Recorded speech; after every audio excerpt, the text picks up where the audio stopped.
Friend, स्वागत है आप सभी का सीटेट ट्यूनिंग वर्ल्ड पर। आज मैं बात करने वाली हूँ हिंदी पेडागोजी के महत्वपूर्ण प्रश्न। शुरू करते हैं। पहला प्रश्न है, प्रमुख भाषाई कौशल के अंतर्गत इनमें से कौन एक नहीं आता? हंसना।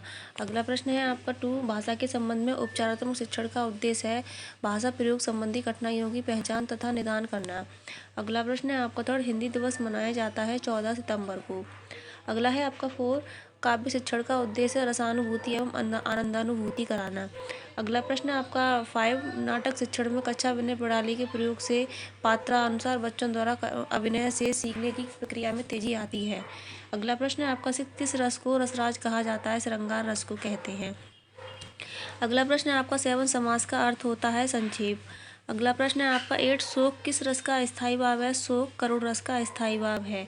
अगला है आपका 9, दोहा में कितनी मात्राएं होती हैं? दोहा में 24 मात्राएं होती हैं।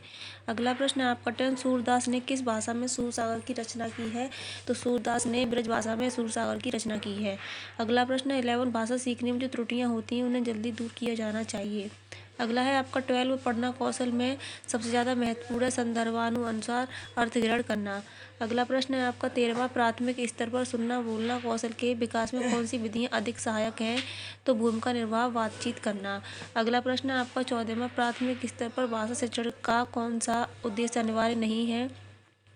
भाषा के अलंकारिक प्रयोग की क्षमता का विकास। अगला है आपका 15, भाषा शिक्षण का संप्रेषण उपागम बोलना कौशल पर बल देता है। अगला प्रश्न है आपका 16, हिंदी भाषा में सतत और व्यापक मूल्यांकन करते समय आप किस बात का विशेष ध्यान देंगे? तो विभिन्न संदर्भों में भाषा प्रयोग की कुशलता।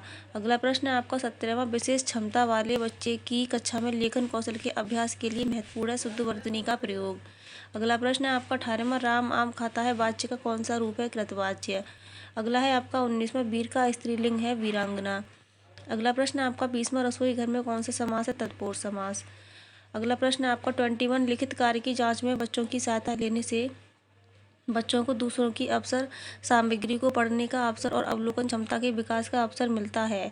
अगला प्रश्न है आपका 22, राष्ट्र की भाववाचक संज्ञा है राष्ट्रीयता। अगला प्रश्न है आपका 23, समादर व संरक्षण में उपसर्ग है सम। अगला प्रश्न है आपका 24, यारलवा व्यंजनों को कहते हैं अंतःस्थ व्यंजन। अगला प्रश्न है आपका 25, उज्ज्वल में प्रयुक्त संधि है व्यंजन संधि। Thank you.